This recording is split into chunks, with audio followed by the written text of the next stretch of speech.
The Gospel of Mary Magdalene represents one of the most intriguing and controversial documents in early Christian history. Discovered in Egypt in 1896, this Gnostic text dates back to the 2nd century AD and was excluded from the official biblical canon. The Church of the first centuries systematically censored, confiscated, and destroyed copies of this gospel, classifying it as heretical for presenting views that challenged emerging Orthodox doctrine. It was not simply a matter of minor theological differences. The ideas contained in this text represented a fundamental threat to the consolidating ecclesiastical authority. The text has survived only in fragments, with significant portions lost, forever through systematic destruction. What remained came to us through the Nag Hammadi Library and the Berlin Codex, miraculously preserved under specific conditions that prevented its complete deterioration. The suppression of this gospel occurred mainly because it presented a radically different vision from that which the Church was establishing as orthodox. While the official Church constructed a theology based on original sin, redemption through the cross and final judgment, the Gospel of Mary offered a much more internalized and personal vision of spirituality. Particularly problematic for the male ecclesiastical hierarchy was the central role assigned to Mary Magdalene as Jesus' special confidant and bearer of esoteric teachings. In the fragments that survive, we clearly see that she is portrayed as having a superior understanding of Jesus' teachings compared to the male disciples, especially Peter. This dynamic directly challenged the patriarchal authority that was being instituted in the early church, where female leadership was being systematically removed from positions of power. The censorship of this gospel was also linked to its descriptions of the nature of reality and the spiritual path. While the official church was formulating doctrines about heaven and hell as literal places of eternal reward or punishment, the Gospel of Mary describes a journey of the soul through energetic realms and dimensions of consciousness. This more psychological and experiential model of spirituality threatened institutional power because it placed spiritual authority within the individual, not in the hands of clergy or official texts. In the Gospel of Mary Magdalene, we find a revolutionary conception of death that contrasts sharply with later traditional Christian views. Rather than presenting death as a fixed moment of judgment that determines an eternal destiny in heaven or hell, the text describes death as a transformative and progressive journey. This Gnostic vision understands death as a dynamic transition, where the soul, freed from the physical body, begins an ascension journey through different layers or spheres of reality. The complexity of this journey implies that the soul's destiny is not predetermined by an external judgment, but unfolds as the soul's own consciousness expands and transforms. The surviving fragments of the Gospel specifically describe how the soul, after leaving the body, passes through 7 portals or realms, each ruled by an archon, a kind of guardian or cosmic authority. These archons represent different aspects of conditioned consciousness: desire, ignorance, anger, envy, material attachment, among others. Each encounter with an archon represents an opportunity for the soul to recognize and transcend these limiting aspects. It is fascinating to note that this concept of multiple post-death realms has parallels with Eastern spiritual traditions, such as the Tibetan Book of the Dead, which also describe intermediate states that consciousness passes through after physical death. The ascension process described in the Gospel is not automatic or guaranteed. The soul must progressively free itself from the illusions and identifications that bind it to the densest realities. Mary Magdalene teaches that each soul carries within itself the potential for this liberation, but can also become trapped in cycles of confusion if it is not sufficiently awakened. This procedural aspect of death implies that spiritual development does not end with the last physical breath, but continues beyond it. The Gnostic view considers that consciousness is continuous, even if transformed, and that opportunities for growth and evolution persist even after the dissolution of the material body. In practical terms, this procedural view of death had profound implications for early Gnostic Christians. Rituals of preparation for death did not simply involve the absolution of sins as in the later Orthodox tradition, but included meditative practices and esoteric teachings designed to strengthen the conscience to face this journey. Techniques, such as reciting mantras and specific passwords for each portal, contemplating the illusory nature of desires, and identifying with the inner divine spark were considered essential to successfully traverse the post-death realms. These practices were progressively eliminated from Christianity, which simplified the study of ultimate ends to a binary model of salvation or damnation. This understanding of death as a process dialogues directly with the central Gnostic concept that the material world is a kind of prison or illusion created by inferior forces, and that true liberation consists in awakening to superior realities. By depicting death as a journey of progressive transcendence through multiple layers of reality, the Gospel of Mary Magdalene offers a potentially empowering vision of the end of physical life. While later Orthodox traditions would increasingly emphasize the soul's dependence on divine grace and institutional mediation for salvation, the Gospel of Mary suggests that the potential for liberation already exists within each being, needing only to be awakened and remembered. Instead of the external divine judgment often portrayed with God or Christ as supreme judge deciding the eternal destiny of the soul, the Gnostic text presents a much more internal and self-directed process. The soul faces a series of trials or tests that act as mirrors of its own inner condition. These trials are not administered by a punitive deity, but emerge naturally as part of the ascension process, revealing the soul's true state of spiritual development. This Gnostic conception eliminates the traditional duality of reward versus punishment. When the soul encounters the archons, it is not questioned about its obedience to external rules or religious dogmas. Instead, the soul is challenged to demonstrate its level of self-knowledge and inner awakening. Text fragments show that the archons ask questions such as, "Where do you come from? Where are you going, and what holds you back?" These are not questions about specific moral actions, but profound interrogations about the soul's essential identity and its level of liberation from worldly attachments. The proper answer to these questions comes not from blind faith or the recitation of creeds, but from a direct experiential understanding of the divine nature itself. The concept of testing, as opposed to judging, implies an opportunity for continuous growth and learning. In Gnostic texts such as the Gospel of Mary, the tests that the soul faces are not intended to condemn it eternally, but to reveal its limitations that have not yet been overcome. If the soul is not prepared to transcend a certain level, it simply cannot proceed to the next stage of consciousness, not as punishment, but as a natural consequence of its evolutionary state. It is similar to a student who fails an exam not because the teacher hates him, but because he has not yet mastered the necessary material. This understanding offers a more pedagogical and less punitive view of the post-death process. The notion of internal testing versus external judgment reflects a fundamental difference in understanding the very nature of the divine. In later Orthodox Christianity, God is often portrayed as separate from humanity, a transcendent being who judges from without. In the Gnosticism of the Gospel of Mary, divinity is seen as immanent, already present within the human soul, as a divine spark that longs to reunite with its source. The true test is not to please an external deity, but to recognize and fully realize this inner divine nature. Archons, in this sense, represent the aspects of the human psyche and cosmos that obscure this recognition.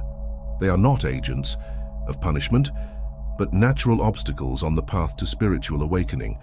This paradigm offers a radically different view of spiritual responsibility. In the Orthodox tradition, salvation often depends on acceptance of certain beliefs and submission to religious authorities who interpret divine will.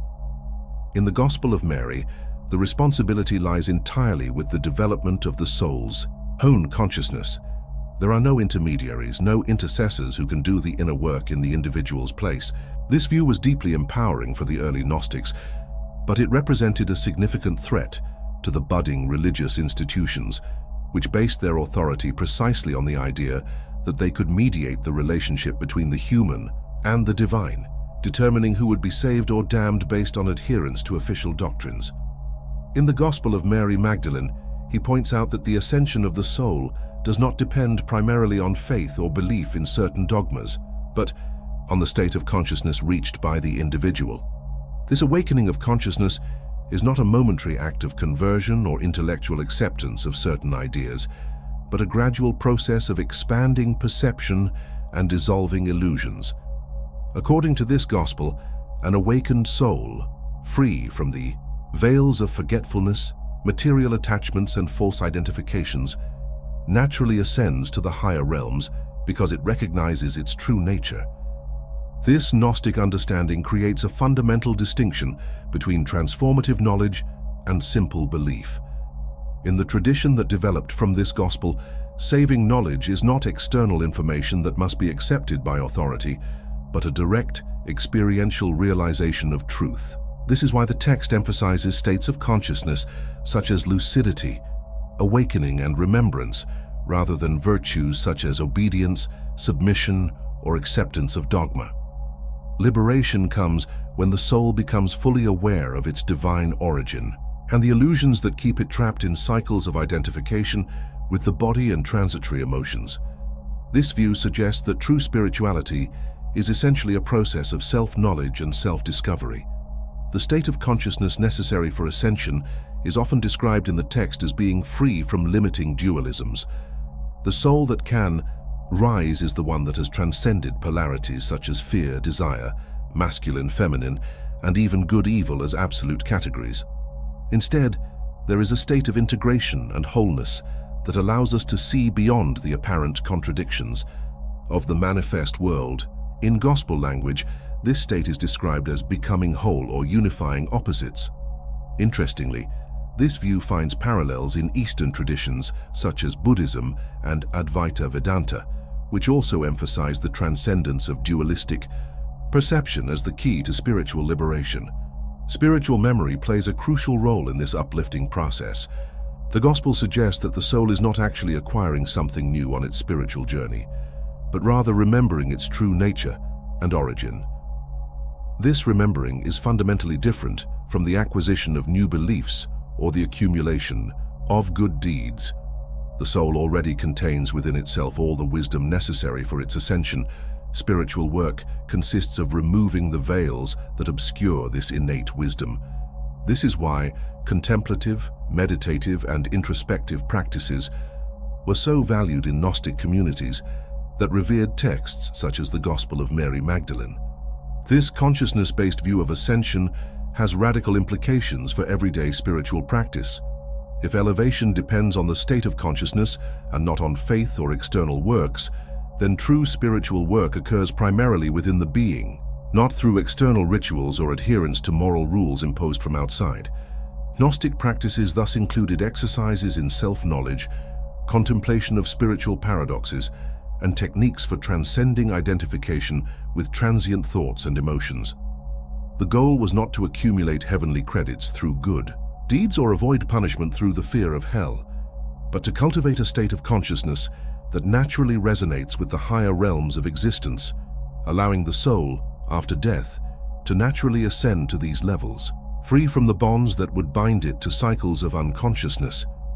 Far from being the repentant prostitute or the peripheral follower of Jesus, Mary Magdalene emerges in this text as a preeminent disciple possessed of profound spiritual knowledge that surpasses even the understanding of the male apostles. The surviving fragments clearly show that she received special teachings and direct revelations from the resurrected Jesus, esoteric knowledge that was not shared with all the disciples. This privileged position as receiver of secret wisdom establishes Mary as a true hierophant, a revealer of sacred mysteries, capable of imparting transformative teachings to the other apostles. Mary's spiritual authority is evidenced in a crucial passage of the Gospel, where she comforts the disciples after Jesus' departure, and at their request shares the teachings she received privately. When he finishes speaking, he faces skepticism and hostility, particularly from Peter, who questions, "Did the Savior really speak to a woman without our knowledge? Shall we all turn and listen to her? Did he choose her over us?" This narrative tension reveals not only Mary's elevated status, but also the gender dynamics. that were already at play in early Christian communities. Levi's response to Peter is significant. If the Savior found her worthy, who are you to reject her? Surely the Savior knows her very well. That's why he loved her more than us. This defense confirms Mary's legitimacy as a teacher and spiritual authority. Mary's role as spiritual teacher is further reinforced by the nature of the knowledge she transmits. His visions and teachings are not simple interpretations of parables or moral instructions, but revelations about the cosmic nature of reality, the multidimensional constitution of the human being, and the process of liberation of the soul. She speaks with authority on complex topics such as the ascension of the soul through various realms after death, and the illusory nature of emotions and perceptions that bind humans to materiality. This type of esoteric knowledge was typically reserved for the most advanced masters in the mystical traditions of the ancient world, clearly placing Mary in this category of fully realized spiritual teacher. The representation of Mary Magdalene as a spiritual teacher also includes her ability to correctly interpret the teachings of Jesus. While the male disciples were often confused or interpreted words literally that should be understood symbolically, Mary demonstrates a deeper understanding. She not only receives knowledge, but assimilates it completely, becoming able to explain it to others with clarity and wisdom. This ability to correctly interpret spiritual teachings is one of the marks of a true master in any spiritual tradition. The Gospel suggests that Mary possessed this quality to a greater degree than the other disciples, making her an authoritative interpreter of Jesus' message. Mary's importance as a spiritual teacher also lies in her insistence that the path to truth lies within each person, not in external institutions or fixed dogmas. When she transmits the teachings received from Jesus, she emphasizes inner search and self-discovery as essential for spiritual liberation. This aspect is revolutionary because it shifts spiritual authority from emerging ecclesiastical hierarchies to the direct experience of the individual. By presenting Mary as transmitter of this message of spiritual autonomy, the Gospel offers an alternative model of religious leadership, one that values direct experience over institutional authority, transformative knowledge over dogmatic belief, and spiritual equality over gender-based hierarchies. Not surprisingly, this view was suppressed as institutional Christianity consolidated its power in the following centuries. In the Gospel of Mary Magdalene, forgetfulness emerges as the most fundamental obstacle on the path to spiritual liberation. This forgetfulness is not simply a failure of ordinary memory, but a profound existential state in which the soul loses awareness of its true nature and divine origin. The Gnostics called this state ignorance or unconsciousness, considering it the root of all human suffering and limitations. When the soul forgets its essential identity as a divine spark temporarily incarnated in the material world, it becomes completely identified with its earthly experiences, desires, fears, and physical body itself, becoming a prisoner of a reality that should only be a temporary vehicle for its growth. This forgetfulness is maintained and perpetuated by the archons, the cosmic forces or energetic principles that, according to the text, govern different aspects of material reality. Archons are not necessarily evil entities in the traditional moral sense, but they represent the various forms of conditioning and limitation that keep the soul in a state of spiritual sleep. Each archon personifies a particular aspect of forgetfulness: identification with the physical body, attachment to material possessions, involvement in emotional dramas, the search for power over others, the fear of death, among others. These forces continually work to keep the soul distracted and identified with transient experiences, preventing it from awakening to its true nature. The mechanics of this forgetting operate through both internal and external systems. Internally, the soul is continually seduced by desires, fears, and the search for immediate security and pleasure that occupy all its attention. Externally, social structures, including religious ones, often reinforce this state of unconsciousness through conformity, groupthink, and the transfer of inner authority to external figures and institutions. The Gospel of Mary suggests that these dynamics are not accidental, but part of a larger cosmic system that feeds on the vital energy of beings who have forgotten who they really are. Identification with social labels, positions, possessions, relationships, and even with one's own body are powerful ways in which this forgetfulness is perpetuated day after day. The Gnostic text is particularly insightful in identifying how trauma and social conditioning deepen this forgetting. Painful experiences, especially in childhood, create automatic response patterns that become filters through which a person perceives all subsequent reality. Likewise, cultural and religious conditioning often replaces direct experience and genuine questioning with beliefs adopted out of conformity or fear. Modern consumerism represents a contemporary manifestation of this same principle. Distraction through identification with external objects and experiences, fueling a perpetual cycle of desire and temporary satisfaction that keeps the soul forgetful of its deepest essence. The deep psychological and spiritual understanding present in the Gospel of Mary Magdalene anticipates many discoveries in modern psychology about how defense mechanisms, attachment patterns, and unconscious conditioning shape our experience of reality. When the text describes the soul facing the archons after death, it is essentially portraying the process of confronting and transcending these limiting patterns of identification and forgetting. What makes this vision particularly radical is that it does not present solutions based on submission to external authority or the adoption of new beliefs, but on the gradual awakening of consciousness through authentic self-knowledge. The antidote to forgetfulness is not the memorization of dogma, but the direct, experiential remembering of one's own divine nature. Gnosis refers to a direct, experiential, and transformative knowledge that occurs in the deepest core of the being. Unlike faith based on beliefs accepted by external authority, Gnosis is an inner awakening that fundamentally changes the perception of reality. This knowledge is not acquired through books or theoretical teachings, although these can point the way. It emerges when the soul directly recognizes and experiences its own divine nature and its connection to the primordial source of all existence. What makes Gnosis so revolutionary as a spiritual concept is its fundamentally democratic and personal quality. In the Gnostic system, salvation does not depend on the mediation of priests, adherence to specific rituals, or acceptance of creeds established by institutional authorities. Instead, each soul internally possesses all the potential necessary for its own awakening. Gnostic masters are seen as guides who help others to awaken the knowledge that already exists within them.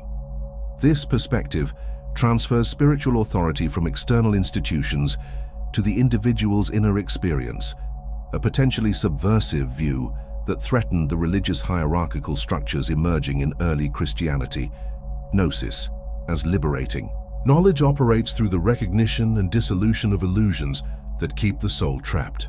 The text suggests that throughout our lives and through multiple incarnations, we develop false identifications, attachments, and conditionings that obscure our essential nature. Gnosis begins with recognizing these illusions, seeing clearly how we identify with the body, with transient emotions, with social roles, and with material possessions, as if they were our true identity. This process of penetrating self-knowledge, which uncovers layer after layer of false identifications, gradually reveals the divine spark that constitutes our deepest essence. It is a simultaneously challenging and liberating process, as it involves letting go of much of what we considered central to our sense of self. The path to cultivating this liberating gnosis, according to the Gospel, involves practical practices of self-reflection, deep questioning, and focused attention. Mary Magdalene teaches her companions to observe the movements of the mind without identification, to question fundamental assumptions about the nature of reality, and to cultivate states of consciousness that transcend conceptual thought. These practices have striking similarities to meditative techniques found in contemplative traditions around the world, from Buddhism to later Christian mysticism.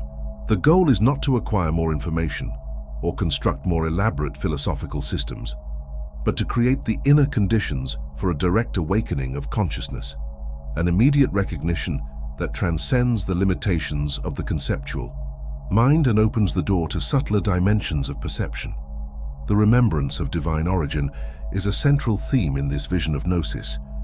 The text repeatedly suggests that the spiritual process is not about becoming something we are not, but about remembering what we have always been in our deepest essence. This process of remembering is described as a gradual awakening from a dream or a state of intoxication. As the soul regains this essential memory of its true nature, it naturally begins to free itself from the patterns of thought, emotion, and behavior that have kept it limited. The Gospel invites a radical authenticity, based not on conformity to external norms, but on the genuine expression of the inner truth that emerges when layers of conditioning are removed. This inner clarity, this ability to see through illusions and recognize truth directly, constitutes the essence of the liberating gnosis that the text presents as the key to spiritual transcendence. In the Gospel of Mary Magdalene, earthly existence is seen neither as a vale of tears to be endured, nor as a playground of pleasures to be explored, but as a sophisticated training ground for the development of the soul. This Gnostic perspective sees each lived experience as a deliberate opportunity to develop the qualities and consciousness necessary for the post-death journey. The same forces and challenges that the soul will face after death, represented by the archons, are already present and active during physical life, manifesting themselves through psychological patterns, emotional tendencies, and social structures that test and refine the consciousness of the incarnated soul. Everyday life, with its frustrations, temptations, and challenges, thus becomes an alchemical laboratory for spiritual development. When we face situations that arouse fear, attachment, pride, or any other limiting emotion, we are essentially encountering the same archetypal forces that, according to the Gospel, will challenge the soul on its ascension journey after death. The crucial difference is that during physical life, we have the opportunity to learn to recognize and transcend these forces, while still being protected by the veil of partial forgetfulness and the density of the physical body, which makes these experiences less intense and absolute than they will be in the subtler realms after death. The text suggests that the power dynamics, hierarchical structures, and social expectations that we find in society are earthly reflections of the cosmic systems that keep the soul trapped in ignorance. Blind obedience to authority, for example, is not just a matter of social conformity, but a standard that, if not transcended during life, will make the soul vulnerable to manipulation by archons after death. Likewise, excessive attachment to material possessions or social status is not just a worldly distraction, but a conditioning that, if not recognized and transformed, will continue to limit the soul's ascension even after the physical body no longer exists. Every daily challenge is, in this view, an opportunity in disguise to develop the clarity and inner freedom necessary for the journey ahead. This conception of life as a deliberate preparation for death radically transforms the way in which difficult experiences can be perceived. Suffering, losses, failures, and existential crises are not seen as divine punishments or meaningless accidents, but as potential catalysts for spiritual awakening.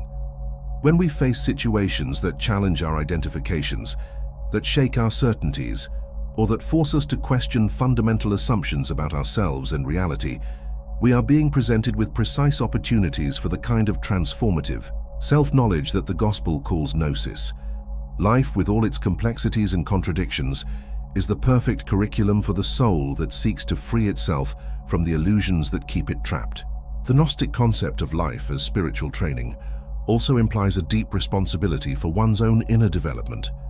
If every experience is an opportunity to awaken, then how we move through everyday life has direct consequences for our broader spiritual journey. The choices we make, the attitudes we cultivate, and most fundamentally, the level of awareness with which we approach each situation determine whether we are progressing in our preparation or simply reinforcing the limiting patterns that will keep us stuck. The Gospel of Mary suggests that those who develop clarity, authenticity, and compassion during life will naturally be better prepared to face the challenges of the afterlife realms, not because they have accumulated merit or followed rules, but because they will have cultivated the awareness necessary to recognize and transcend the illusions that the archons use to keep souls in a state of confusion. The Gospel of Mary Magdalene offers a deeply critical perspective on the relationship between institutional power and spiritual control. Between the lines of this ancient text, we can detect a sophisticated analysis of how religious institutions emerging in early Christianity were building systems of power based on the control of souls through fear, guilt, and dependence on external authorities. As the Church consolidated in the early centuries, the transition from a diverse experimentalist spiritual movement to a hierarchical, dogmatic institution required the suppression of alternative views that, like that contained in the Gospel of Mary, placed spiritual authority within the individual rather than in the hands of the clergy or official scriptures.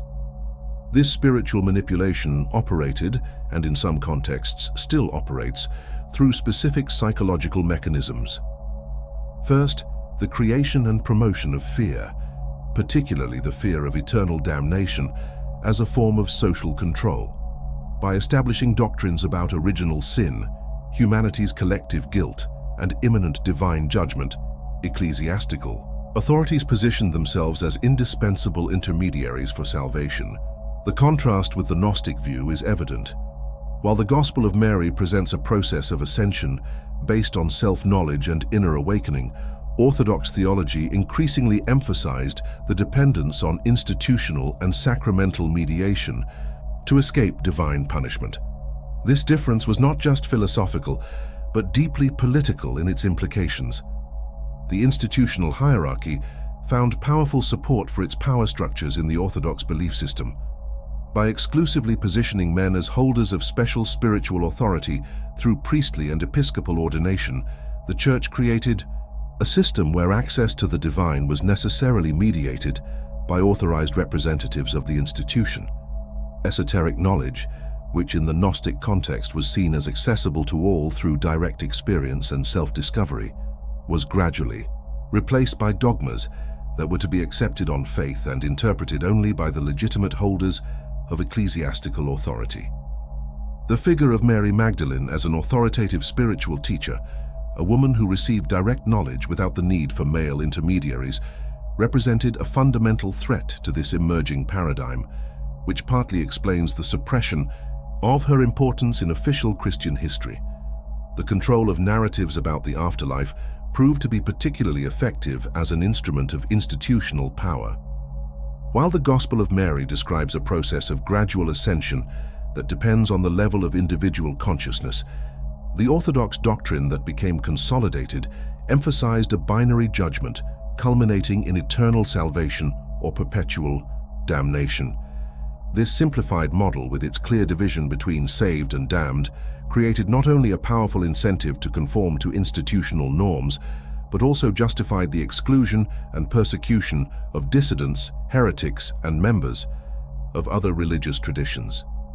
The fear of eternal hell proved a much more effective means of controlling the masses than the complex Gnostic cosmology that required self-discovery and gradual spiritual growth. The suppression of texts, such as the Gospel of Mary Magdalene, was therefore not just a matter of abstract theological disagreements, but part of a conscious or unconscious strategy to consolidate a specific system of social and political power. By eliminating spiritual views that placed authority within the individual rather than the institution, the emerging orthodoxy secured its monopoly on religious truth and its position as the indispensable mediator between humanity and the divine. This process was facilitated by the strategic alliance between the Church and Roman imperial power after Constantine, which provided Orthodox Christianity not only with social legitimacy, but also with the coercive force necessary to suppress alternative views. The historical irony is that the original message of Jesus, as preserved in sources such as the Gospel of Mary, appears to have been precisely about liberation from this type of institutional intermediation and recognition of the divine kingdom present within every human being. The Gospel of Mary Magdalene presents a revolutionary vision of the final destiny of the soul, fundamentally linked to the concept of spiritual memory. Unlike the doctrines of divine judgment that became prevalent in later Christianity, this Gnostic text suggests that the soul after death naturally gravitates to the level of reality that corresponds to its state of consciousness. There is no external judge deciding to reward or punish. There is only the natural principle of resonance, where each soul moves into the vibrational environment that mirrors its own inner state. This conception eliminates the arbitrariness often associated with the ideas of heaven and hell, replacing it with an organic process where consciousness finds its own appropriate level of existence, like water finding its own level. Spiritual memory in this context refers to the soul's ability to remember its true nature and divine origin. During physical life, and especially at the moment of death, the soul that has kept this memory alive, even partially, will naturally be oriented towards higher realms of consciousness, not for merit or reward, but because your own inner resonance draws you to these dimensions. On the other hand, the soul that has remained completely identified with the body, material desires, and transitory identities, completely forgetting its divine essence, will naturally gravitate toward realms of existence that reflect this state of forgetfulness and density. This is not a punishment, but simply the external reflection of the internal state of the soul, like a mirror that reflects exactly what is in front of it. This view of the destiny of the soul has profound implications for the present life. If post-mortem destiny is not determined by external reward or punishment, but by the soul's own state of consciousness, then true spiritual work consists in cultivating this essential memory while we are still alive. The practices of contemplation, self-knowledge, and release from false identifications are not means of gaining entry to heaven through merit, but ways of awakening and strengthening the memory of the soul's true nature. This awakening is not a single or instantaneous event, but a gradual process of clarifying consciousness, of dispelling the veils of illusion that obscure the divine spark that already exists within each being. The Gospel of Mary Magdalene, therefore, does not offer easy promises of salvation through correct belief or obedience to external rules. Instead, it presents a mirror that reflects the naked truth that each soul will reap precisely what they have sown in terms of consciousness and self-knowledge.